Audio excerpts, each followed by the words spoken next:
Hello and what is up guys, and welcome back to another video from Screencasters.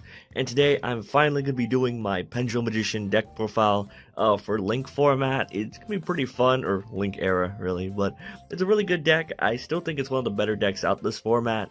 This is my personal build and I hope you guys enjoy it. I'm sorry for the long wait, but I'm definitely going to deliver my promise on a new age of Pendulum Magician deck profiles. So yeah, that should take care of most of the things. I'm going to be going over my tech cards and why I choose certain cards over others and why I choose certain ratios. So yeah, I hope you guys enjoy, and without further ado, let's get started with the deck profile. So first up, I'm playing 3 Harmo. I think Harmo is probably one of the better cards of the deck. Yeah, I would play her at 3 no matter what, but she's by far one of the best cards solely because she's a 1 card. Pretty much any extra deck monster you want. You can go into a Synchro or an XYZ. A lot of cool stuff. I usually use her to turbo out start time as quickly as possible. Next up, we got 3 Iris. Iris is pretty good because you want to pop them first turn with your Pendulum Sorcerer. So what you do is you search them out with your Insight or whatever way you have to do so.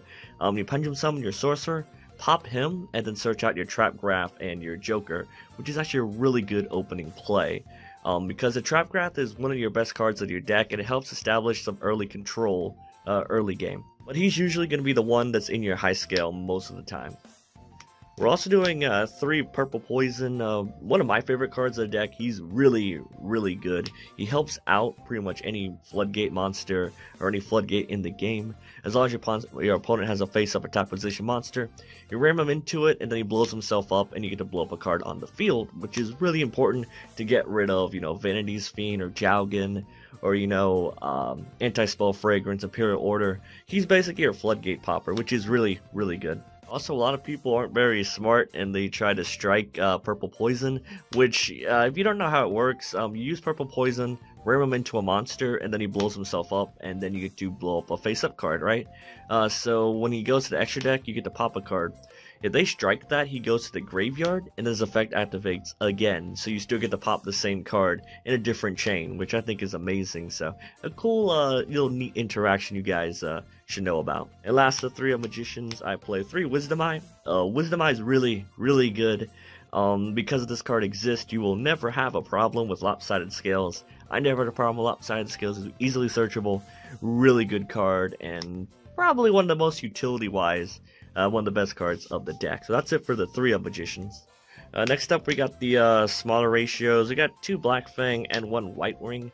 The only reason you play the White Wing is because of Zark, but she has her own uses. Being a Pendulum Summonable tuner with no drawbacks is pretty good, but she's usually the one I'm searching out with Harmo or dumped in the graveyard with my start time. Black Fang is really good because if he's in your Pendulum Summon, if you get striked, you still get his effect, which is pretty good in just Monster Reborn, a Magician. You can pop him half an opponent's monster and then get his grave effect, which is pretty neat. So I think he's a really good utility card, and he combos very well with Iris Magician. And last of the Magicians, I play 2 Oath. I think Oath is really good at 2, not 3, but definitely 2, because you want to see him, and he helps with stock your resources so you can Pendulum Summon from your hand, so you don't have to rely on the extra deck too much, which I think is very important, so you can serve those extra deck spaces for a lot more better boss monster cards and stuff like that. So that's it for the Magicians of the deck. For the last of the Pendulums, I got 3 Astro. I think Astro is really important because of the Link rules. Basically use Insight, pop them, summon them. You get a free monster on the field and a search, and reusing that Insight again to build up your extra deck, and you could add them back to your hand with Allure of Dragon, the Insight, so it's not a big deal. But mainly you use him, you search him out your first turn with Star Time, and if they out your field, you can summon him and then get back one of those cards you lost, so you can rebuild next turn. So I think he's one of the best comeback plays the deck has, and I think he's really good at 3. And he also helps make a Link monster by being a free monster on the field, so I think he's really good at where he is. They're only doing 2 Pendulum Sorcerer and the 3 Joker. I think this is pretty self-explanatory. Joker searches your entire deck. I don't think I should explain that. But Sorcerer, I think he's better at 2 than 1, solely because he's not...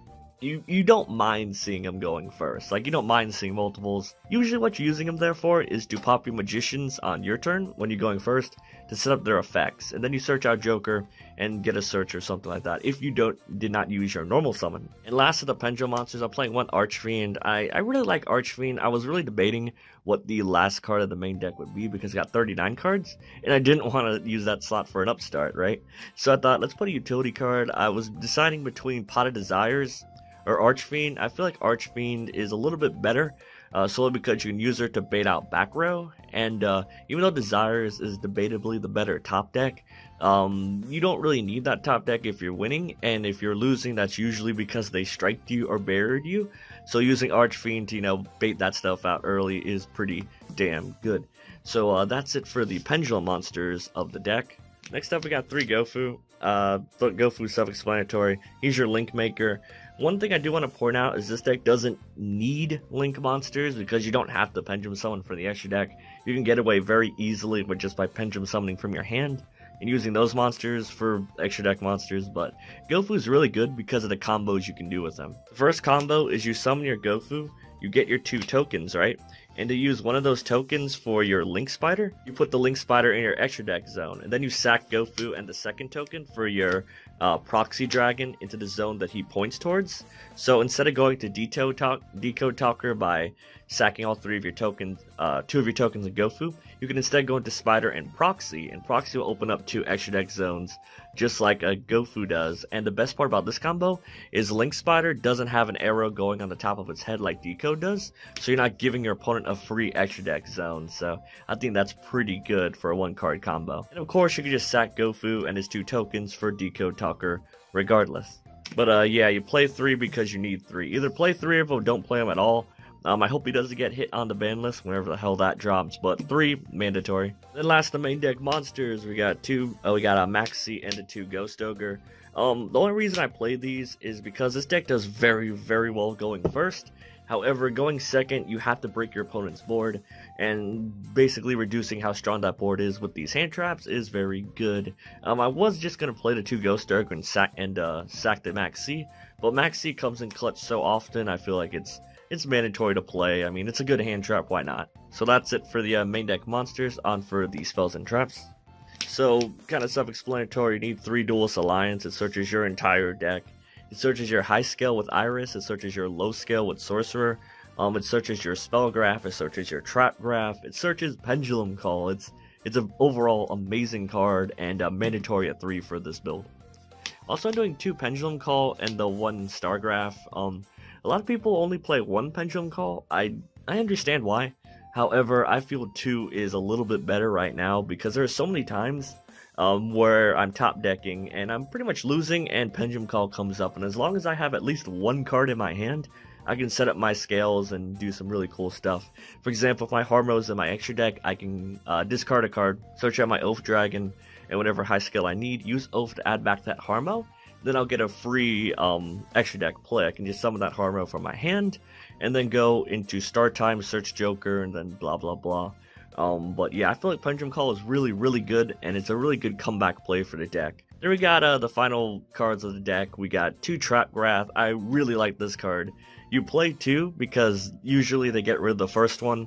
Because if they don't get rid of that first one, it's going to be putting in so much work. So I think 2 is so much better. The first one is just to bait your opponent out and just beat them down. And the second one is in the grind game. Popping 2 cards during either player's turn is really, really good. It's very easy to break boards and getting rid of back row before it becomes live, like strikes and barriers. So that's it for the main deck. On for the extra deck. Next up, we got the Link monsters. We got 2 Proxy. I'm waiting on the second one that came in. I only bought one of the Megatons, so I'm going to have to buy another Proxy. But you play 2 because of the Gofu combo earlier, and for Decode. The first one's usually to set up your plays. The second one is to, I don't know, it's really good to have. There are many times where 2 has came up. So I would say 2 Proxy Dragon because of Gofu and Link Spider and all that jazz. There's also a cool soft lock you can do, is if you have Beals with your Proxy Dragon on the side of it. Because if you have your Link Spider here, and then you summon your Proxy Dragon under it, and then you summon Beals, Proxy Dragon has a really cool effect where if any of your cards will be destroyed by battle or card effect, you can change the target to destroy one of the cards it's linked to. So one thing you do is summon Beals right next to it, so if any of your cards will be destroyed, you just target Beals, and it won't die. So that's a pretty nice soft lock in my opinion. Next up, we got the one Link Spider. You only need one. It's for the Gofu combo. And the one Decode Talker. That's if you already went through the first Gofu combo. And you need another play for open up your extra deck zones. Decodes, that's what he's there for. He's a really good card too. Nothing to shake a stick at. And we got one Zark. It's nice to have. You have the 3 Astros, so it's not that hard to make. And usually when I'm summoning Star Time and sending Magicians from my deck to the graveyard, I usually send my Zark Magicians like Clearwing, Blackfang, and etc. so I can make him live as soon as possible. And when you summon him the mid to late game, because you don't want to turbo him out early, because then he'll, you know, he won't put too much work and he won't blow too much stuff up on summon. But you summon him mid to late game when your opponent's pretty low on resources, and you pretty much win from there, because it's just a really good card and kind of hard to deal with. As long as he doesn't get Kaiju, he puts in a lot of work. Next up, we got 2 Star Time. I have no idea why people play 1. I recommend 2. Always play 2. There's so many times where you're going to go through 2 of them, it's just insane. I usually turbo out the first one first turn, and the second one is to help establish game. It's just really good to have it 2, and I would not recommend playing any less than that. We got one Tornado Dragon. It's really good to go into if you can't go into Star Time. Then we got Castel, kind of self-explanatory, really good card, spot removal. And then we have the Utopia package to get rid of any problem monsters that you want to deal with normally. For the Synchros, I got one Supreme King Clearwing. He's really, really good. You make him with Harmo and any Dark Magician or Dark Attribute Pendulum Magician. It's really good on summon. He clears special summon monster on your opponent's side of the field. He has a really cool effect. If he battles a monster, he always wins. So it's something nice to have. You got Omega. Sometimes you worry about pendulum summoning your Clearwing Magician, so it doesn't really matter because Omega can put them back in the graveyard. You can put Harmo back in the graveyard. He's really good first turn. And because of Link format and the Link era new rules, Omega is increasingly being a very strong card in the meta. Then we got one Ignister, and out to everything, why not play him? And then we got Beals for the proxy combo earlier. So that is it for the deck profile. So yeah, I hope you guys enjoyed the Pendulum Magician deck profile. I really hope it's worth the wait. I put a lot of effort into this deck. And if you guys want to see a lot of spicy tech cards and combos, please stay subscribed to the channel. If you want to see the tech cards, check the description down below. I always try and put a long list of tech cards that I use in this deck, or I have been considering up to this deck profile. So yeah, hope you guys enjoyed the video. Don't forget to like the video, comment the video, and subscribe to my channel, which is SCREENCASTERS, for more epic and amazing videos similar to this one. Hey, don't forget to subscribe!